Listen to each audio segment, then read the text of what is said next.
So yeah, today's webinar is about storing large amounts of video footage. What hardware solutions we have, what software solutions that we offer.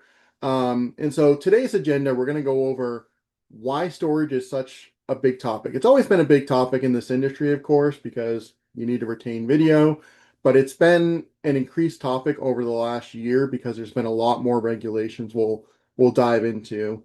Um, We'll also talk about how footage retention is even determined. A lot of people don't know, if I buy this hard drive or I have this amount of storage, how much am I getting? We'll talk about that. We'll go over our hardware storage solutions. We have a lot of options to get a lot of footage, and a lot has changed in this last year in terms of like the options we have. And then we'll talk about software adjustments. So if you currently have a system and you just want to squeeze some more out of it, there's a lot of things that you can go into and actually increase your storage with making very little sacrifices.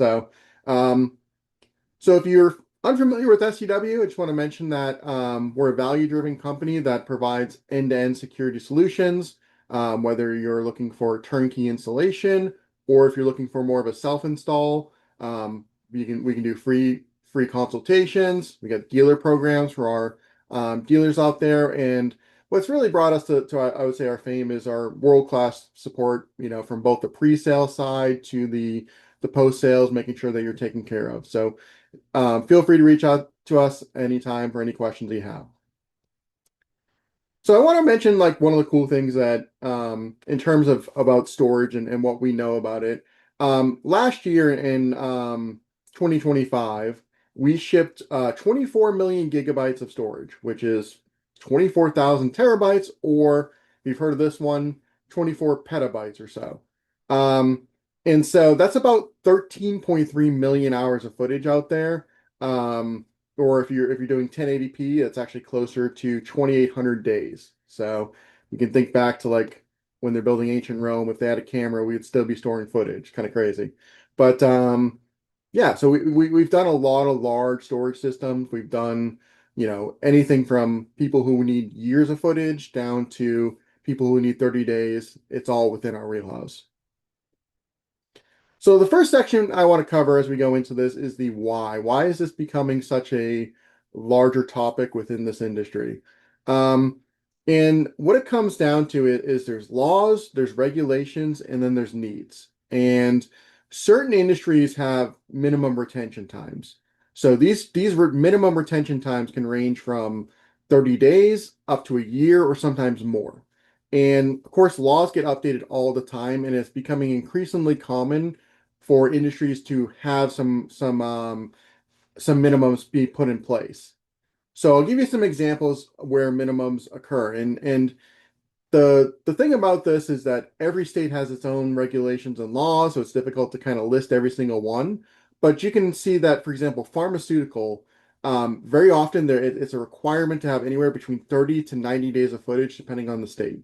Anywhere there's narcotics and drugs like that involved, it requires that amount of time. Cannabis, for either retail cannabis facilities or the grow operations, they can require anywhere between 30 to 180 days. Um, Gun dealers, this is actually a new one that occurred late 2025 or mid 2025. In California, they actually are now requiring any kind of gun interaction in terms of in the while the customer is buying the gun. So in those areas where basically the retail operations are occurring, they're now requiring 1 year footage retention. Um, and banking, 90 days, healthcare, some states are require 45 days, some of them longer. And then, of course, your bars and nightclubs out there, some of them require 30 days or more. So, like I mentioned, every state's a little different, but there's a lot of requirements here. Um, the other thing is, of course, the preference side of it. Even if you're not required or compelled by law to actually store this footage, sometimes it's just a smart idea to actually record for longer periods of time and have retention for longer periods of time. To deal with issues like workers' compensation, if there's an injury and it's only reported and you need to find the footage 45 days ago, that's a tough thing to happen if you don't have the footage. Credit card fraud, insurance evidence, for manufacturing, if there was a defect or something like that, and you want to go back and see, if you're using production monitoring to see what's going on with the manufacturing, you can go back and see, hey, what happened on this day when this batch was made. Um, anything where there's dangerous goods or areas where there could be injuries or liability with the materials for sure. Um, and I'll mention too, like one of the things that often we hear from people who are looking to store a lot of footage is sometimes you not just have to prove that something happened, sometimes you have to prove that something didn't happen. And that's where a lot of these kind of come into, hey, somebody reports an injury, you need to find that camera and see did it happen or did it not and how it happened, etc. So just as important as actually having footage is sometimes saying, hey, you weren't actually here at 2 p.m., so. Section two, the what. So how do we actually determine how much storage you're actually going to get? Well, I'll put it kind of simply before we dive into all this little bit more technical stuff in that if you come to us and say, hey, I need 90 days of footage, we'll make sure that system has 90 days of footage. We'll do all the calculations, everything like that. But footage comes in a couple different ways. The variables are going to be how many cameras you have, what kind of cameras they are. Are they 4K cameras? Are they 2 megapixel cameras, etc. A 4K camera is going to typically use more recording space than a 1080p camera. Of course, the recording schedule. Are we recording on motion constantly? We'll talk about that. And then the hard drive capacity itself, like how many hard drives did we put in the system? So when it comes to resolution, like I mentioned before, the higher quality of the camera, so the higher the resolution, whether that's a 4K camera, is going to use more than a 1080p camera typically. And we'll dive more into this in the software adjustment section. But in general, when you buy a higher resolution camera, it takes more storage. Now the recording schedule. Our systems can be set to record basically however you want, whether you want it to be 24/7, whether you want it to be only on analytics or motion. Um, and of course, that's going to have a variable, if you're only recording on motion and that camera's only recording an hour a day, that's going to use a lot less footage than something that's recording 24/7, of course. If you are recording on motion or analytics, you're going to figure out how busy is this camera. Is it a camera where somebody goes in once a day, or is it something where it's in front of a busy retail environment and you got people all day? So the schedule plays a big part in how much footage you're going to get as well. Now, one cool thing is that we have a storage calculator actually on our website. You can fill in the camera amount. So you can see on this image here, I've got 22, I've got 90 days of footage, I've got 1080p cameras, and it spits out basically, how much I would do if I was doing motion recording and how much I would need if I was doing continuous recording. So we use that. This is a public tool as well. So if you prefer to calculate that up yourself, feel free to do it. But this is a public option, or we can calculate it out for you. So that's the what in a nutshell. What determines how much storage we actually get? What are the hardware solutions that we actually offer? So first thing is local storage. Generally when it comes to storage, it's a variable, right? When we talk to some clients, they just assume that, hey, if I need 120 days, for example, that's probably better to do in the cloud because that's going to take so much storage, it's going to take up so much room in and in reality, most of the time, planning it out for local storage is actually the best solution. And we'll talk about why. And we have solutions that within a single NVR solution can store 1,344 terabytes. And again, that's 1.34 petabytes. So it's a lot of storage. It's a lot of days of retention. So we're very confident that no matter your requirement, we can deliver it. And so when we choose solutions, you know, when within our systems, we have the network video recorder. These are where the hard drives actually live. And the NVRs are determined by how many hard drive slots they support as well. So, our little 4-channel NVR has one hard drive slot, where our 256 channel system has 24. Um, and just that this is actually a new thing for us. This actually just happened last month, believe it. Which is why we're doing this webinar. Our NVRs now actually support up to 24 terabyte single drives. So, if you do some quick math here, you can see that these are our larger systems with a larger storage. You can see that our 32 and 64 channel Imperial NVRs, we have 8 slots on those. On our 128, we have 16 slots. When you do the quick math here, you've got 16 slots for hard drives times 24 terabytes for each drive. That equals out to 384 terabytes of storage in that one unit. And then of course we have the 256, which increases those slots to 224, and that gets us to 576 terabytes in one system in just one piece of hardware. Now I mentioned that we can do this big 1,334 terabytes of storage, or 1.3 petabytes. Um, so how do we actually get that? Well, one cool thing about our larger NVRs, the 128 and the 256, is that we have something called a storage expander. This is actually like a complete plug and play solution. You literally plug the storage expander into the NVR. There's no networking, there's no configuration, no bandwidth use. It's all just a direct connection, and you can use 2 of those. And so with these units, which they're called mini SAS, they're connecting through mini SAS. You can have 2 of them, which gives you 56 drives, which times 24 is 1,344 or 1.34 petabytes. So, to give you reference on, how much is that in actual video footage. So, this would be for a 32 camera system with 24/7 recording. So if we really max this out, what is this going to look like? Well, if you have a camera that's 4K at 20 frames a second, that means you're going to retain 2.5 years of footage. Um, if you have cameras that are 1080p, 30 frames a second, that's going to be 5 years of footage retention for all 32 cameras. And then if you cut that down to 15 frames a second, you're looking at about 10 years of video retention within this one NVR. So, it's a remarkable amount of footage that you can have within one NVR. So the quick recap on this is that we can fulfill any storage requirements that exist, really.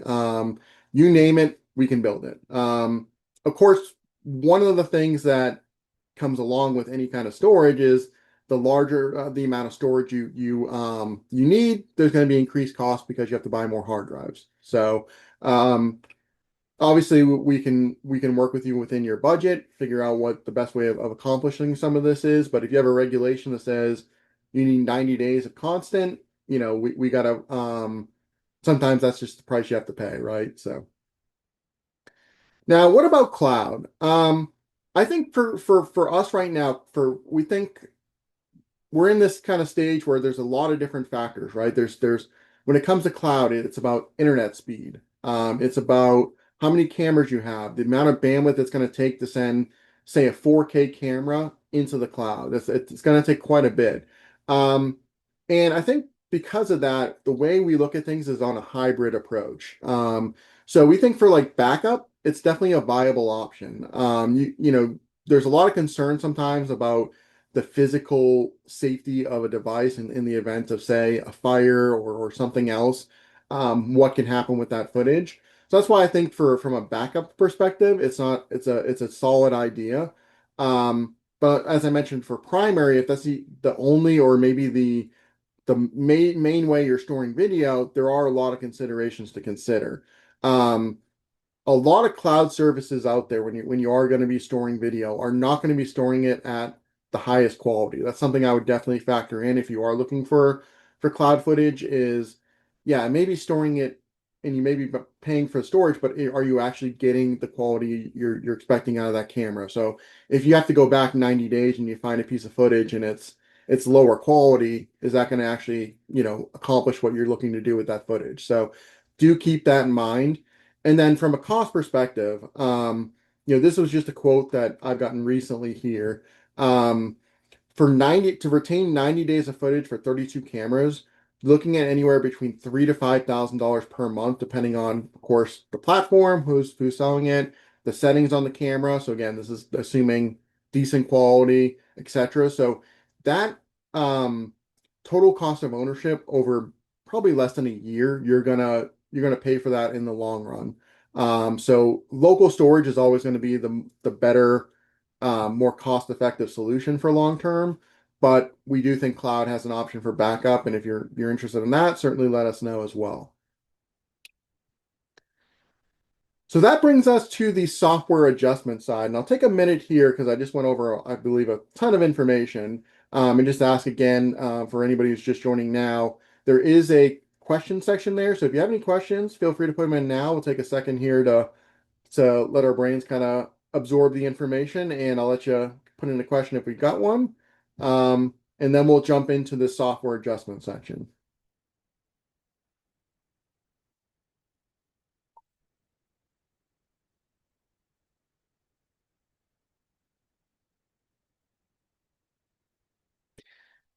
I forgot. I have a funny stat with the new 24 terabytes. Let me see.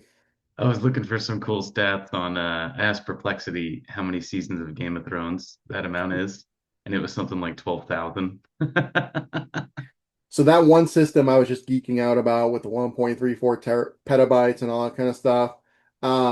If you were to do CDs, that would be just under 2 million CDs that you would store that video on. Wow. Our support manager, Michael Bell, he came up with a even funnier stat, which is just under 1 billion floppy disk it would be. So, Wow. all right, we'll go ahead and continue into the software adjustment section. So, quick kind of warning here, and actually, we do have some questions in me. Let's pop them up here. Sorry. Couple quick questions, actually. If you add sound to the cameras to the recording, how much space does that take up? That's actually a really good question. For the most part, very little. The video is where, you know, I think for most of our cameras, we're recording 60 to 100 kilobits of audio per second, whereas the cameras are, 4 to 6 megabits per second. So it's a very, very small, almost, negligible amount of footage or storage, excuse me. Next question was, how many cameras can be allocated to your large NVR? So we have a single NVR that does support up to 256 individual cameras or streams. So on top of that as well, our systems can also be, networked together. So if you have more than 256 cameras, we can use our software to help work with them together. Another question is the plug-in slot backwards compatible with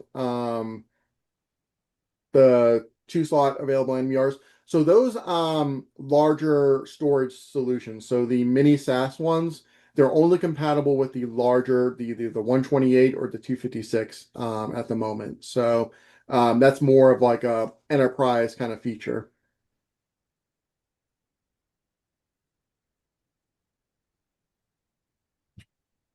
All right. Thank you guys for the questions, and I'll keep going here.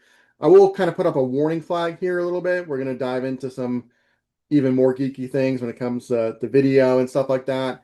Um, I will say that again, this is something that expertise is important. Obviously, like you can jump in and ask us to kind of figure it out with you. You don't have to be an expert in this. That's where we come in. But for those who want to know and those who like to dive into it, let's go ahead. Let's get it started. So um, for those who aren't under 24/7 regulations, which some of them are, some of them are not, motion or analytic recording can be used to save space dramatically. So essentially what this means is that the camera will only record when it detects either motion detection within the camera or an analytic, so like a person or vehicle detections.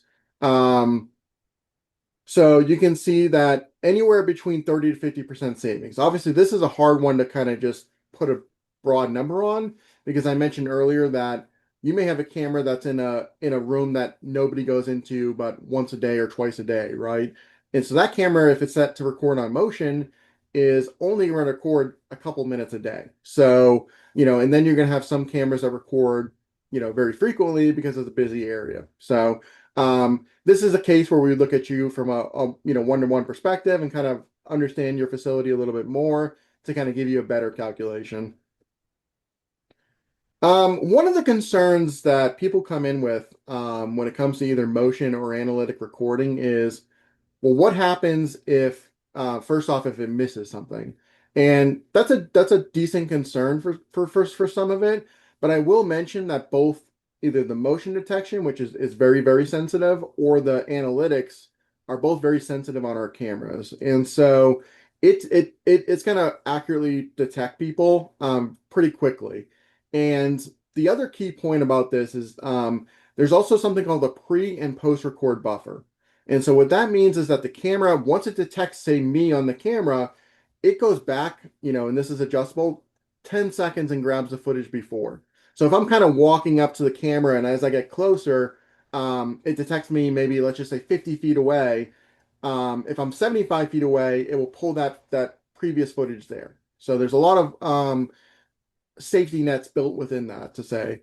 Um, and then another part about recording either on motion or analytics is that this can be adjusted based on the time of the day of the week, and on a per camera basis. So one of the regulations I mentioned was the California gun dealers or they only need that retention on the retail ones during the day. They don't need to sit there and record it at night or anything like that. So they can set a schedule of something like this where during their business hours they record, constantly every second. And then after hours they record only on analytics or motion. So there's a lot of flexibility in that, and that gives us a lot of options there. Here's another really cool setting that, again, not a lot of people actually know about, and it's a feature that it's called Allocate Space. And again, like I just mentioned, sometimes you only need certain storage on retention on certain cameras. So I'll give you an example. Maybe ones that look at the cash register, or maybe ones that look at valuable materials, or an ATM or whatever else that you're looking at. But the rest of your cameras, you don't necessarily need 90 days on, right? You're perfectly fine with 60, 30, whatever else days, but you have a couple areas where you do want longer retention. And so the way that typically NVRs or recordings work is that everything's equal, right? So whatever camera, you think of them like a big pizza pie, everyone's getting the exact same size slice. So if everything's getting 45 days, all the cameras are getting 45 days, but it doesn't have to be like that.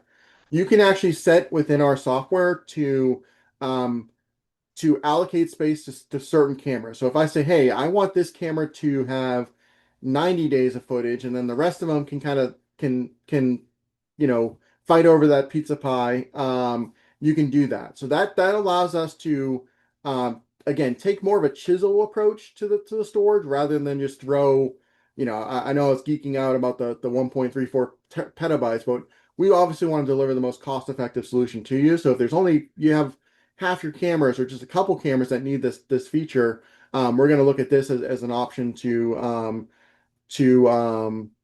to get you the storage you need. And yeah, like I mentioned, basically, hey, I want the in this case, you can see within our software, I said, hey, I want the basement lobby to have 90 days. We calculated how much storage that would take, and then the rest of that storage that's on that system goes to the rest of the cameras. Now, another option is video adjustments. So again, like I mentioned earlier, the higher the resolution, the higher the frames per second, the more storage costs you're going to have. Um, and if budget is a concern, which who isn't concerned by budget, there are techniques to reduce the storage cost. And of course, when we reduce the total amount of storage, that means you have to purchase less hard drives, which is going to reduce the cost of the system. So I want to talk about frames per second for just a second. Frames per second determines how many individual images are in a video. And the higher the number, the smoother the video is. And to give you a reference point, most Hollywood movies are 24 frames per second. And so if you look at things, you know, at a macro kind of, again, large scale look at things without getting that chisel and really tailoring the system to you specifically. If I have 32 1080p cameras and I need 90 days of footage, 24/7 retention, so all day constant recording, if I'm doing that at 30 frames a second, you can see that's gonna take 65 terabytes of space. Now, if I cut that to 15 frames per second, that now goes down to 27 terabytes because it's literally half the amount of frames, it's half the amount of data, so it's halving the storage cost, if that's a word, halving. Um, so you can see that from a you know wide perspective here, that cuts the cost basically in half just by cutting the frames per second. Now, again, as I mentioned, it will adjust how smooth video is. And I have a comparison here. One of the misnomers about um, FPS and frames per second is that it actually impacts like how clear the video is when somebody's moving across it. You can see my hand here. Um, if it's a blur, if it's not a blur. FPS actually doesn't actually determine that. That's actually more to go with the shutter speed and stuff. Um, so sometimes this is actually a decent move when you do need a lot of storage and you're on a budget. I generally don't recommend going below 15 frames a second in most cases unless there's a serious storage need and a serious budget because then it gets very choppy. It's kind of hard um to watch, and you do have less potential examples to get a good still image. So if you think about somebody walking up to a camera, if they're in front of that camera for 3 seconds, at 30 frames a second, you have 90 pictures. At 15, you only have 45. And so, it does have some impact, but so that's why I wouldn't reduce it below 15. And just as an example here to kind of showcase this, right? These vehicles are traveling at between 50 to 60 frame or 60 miles an hour. And you can see the first one was 30, now we're at 15. Here's 8. And you notice they seem to be almost like gliding across. And I'm not sure if Zoom will show this very well to you guys because they're probably not even seeing the full quality. But at 30 frames a second, it's very smooth. Things look normal. At 15, it gets a little bit choppier. You can kind of see the difference, especially if you're looking back to back. And then at 8, it's very, things kind of like skip across essentially. So that's a good example where frames per second does matter. Now, I want to bring up one other setting here, and this is a really cool one, but a hard one to sort of explain. I'll do my best. But essentially, what happens is our NVRs allow you to actually to have two different stream options going on. There's something that we call the event stream and the normal stream. So the normal stream is when nothing is being detected, no analytics or motion are being detected. So think about a room where nobody's in it. And then the event stream is when somebody walks in. And so the cool thing is that we can have two different sets of image settings based on what's actually going on in the image. So for example, we could set the normal stream to something really low. So nothing's going on over there. Let's just set it really low to something like 500 kilobits, right? Set 7.5 frames a second because it doesn't necessarily matter because again, nothing is going on in that image. But then as soon as an event occurs or motion's being detected, it jumps it right up to the normal 30 frames a second at the normal quality. And this is a great way of saving storage on people who are required to record 24/7. Because you can't record on motion, but we can still use the motion or analytics to help cut down the amount of storage you're actually going to need. And this could be significant. Like one of the ones I actually worked with personally was a cannabis grow op that they had to record 90 days constantly no matter what. But from 12 hours a day, there's nobody at the facility, or there shouldn't be anybody at the facility. So for them to record 12 hours of high quality video when they didn't necessarily need the high quality video at that time, it's kind of a waste of storage. And so we went in and we kind of figured, okay, 12 hours, we calculated it all out, and we were able to cut the amount of storage they needed almost in half. So that dropped their system cost by quite a bit by us doing some calculation and everything like that. So here's a video of this might explain it a little bit better. So first thing is you notice that this is what we call the normal stream. So again, this is where no motion is being detected. So the camera basically reduces the amount of data it's gonna store. So you see down here, we're using anywhere between about less than a megabit per second. And then as soon as somebody walks in here, you'll notice it jumps up here. It jumps up to 4.5 megabits of normal 30 frames a second. Play that one more time.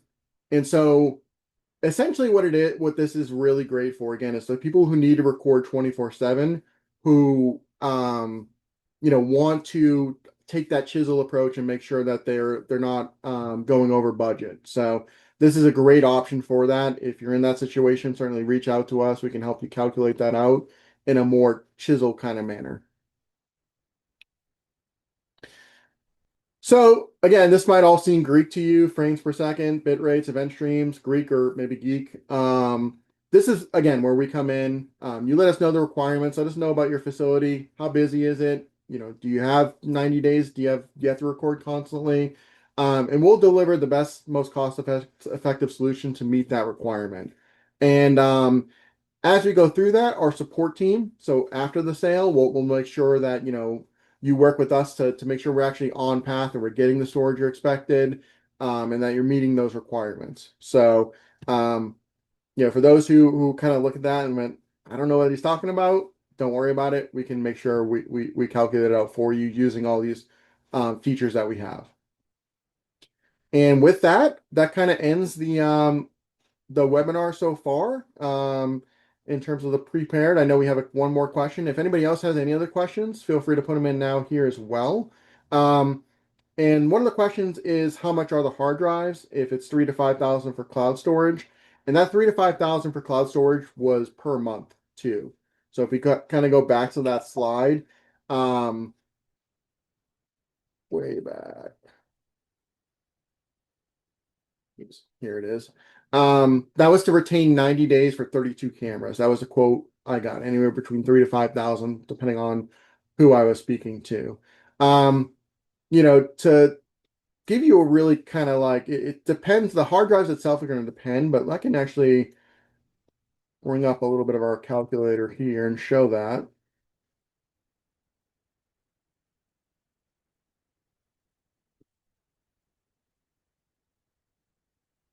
So if I go to 90 days, oops, 30 cameras, excuse me, 32 cameras, 90 days.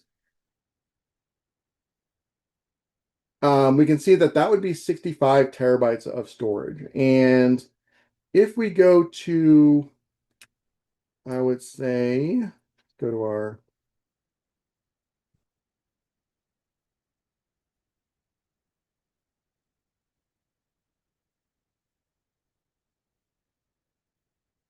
in order to get 65 terabytes, and actually let me bring up the new one.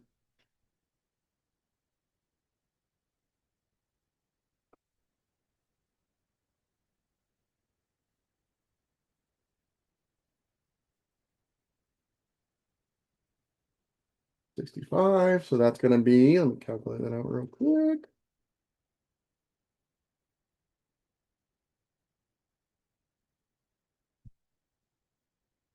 We're looking at approximately 3 of the 24 terabyte drives. We'll just do that for simplicity. So you can see that that NVR, which includes, your recording, everything like that, is going to be about $6,000 at our retail pricing. So, that means that approximately a month and a half, your total cost of ownership is gonna go from where cloud makes sense to where local storage made sense. So, so that's a good look right there in terms of like the actual cost. So,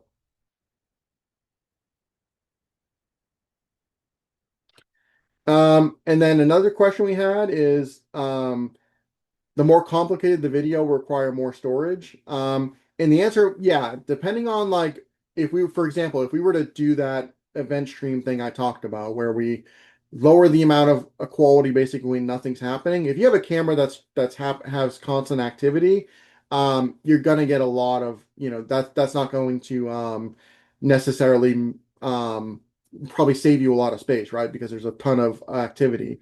Now, one of the things you mentioned that sunlight changes and everything like that will cause motion activity. That is actually correct. So you can see like typical regular motion detection will detect a lot of different things that we necessarily don't see, like shadows, light changes, bugs, insects.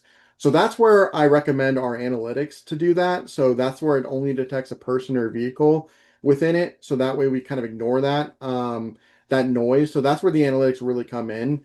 We did have a webinar on our analytics just a little bit ago too. So if you're interested in learning more about that, these are all analytics that are built right within the camera these days. And so not only does it help us find footage, but it also makes it that event stream option more accurate as well. So. And then the other question is, do we offer redundant servers at different locations? Um, so that's a good question. A couple things about redundancy in general, actually. One of the things that all of our NVRs, or almost all of them, I should say, support what we call RAID.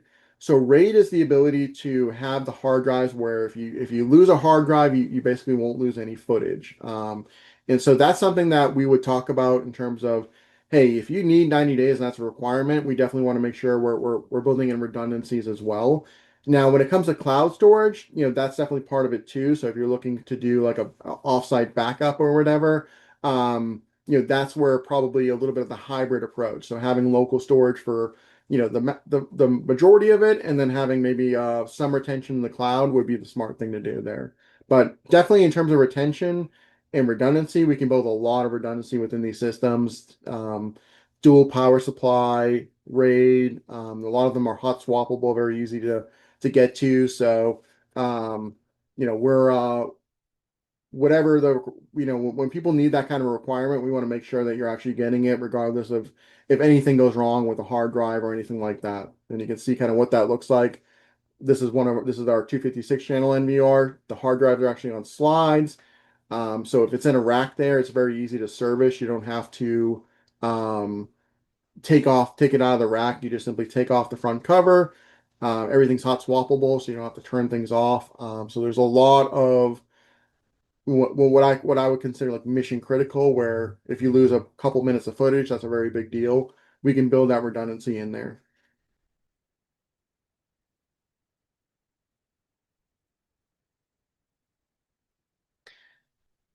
And feel free to put any more questions as we kind of wrap up here. Dylan will be sending out a wrap-up email with some information as well that will go over some of these solutions, as well as the recording here too. So if you want to reference it again, yeah, anything else that you want to add on to this, Dylan, or That's it. Like I said, we'll send out the recording, kind of links to what we talked about, and feel free to reply to that email as well. We'll get back to you that way if you got more questions. perfect. Give it just a minute here to see if we have any further questions, but Yeah, or feel free to reply to that with topic ideas as well. Might yeah, be absolutely. interesting. So,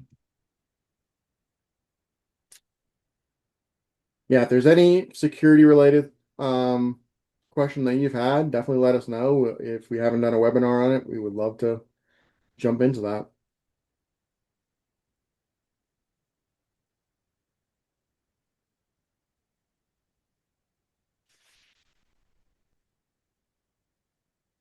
Alrighty. Doesn't look like we have any more questions, so we'll go ahead and end this for today. I do appreciate everyone attending, and again, anything you have question wise, whether it's this or anything else about security, feel free to reach out to us. And thank you again. Enjoy. Hopefully it's warmer than where we are, but enjoy the rest of the January. And we'll see you next month. see you guys.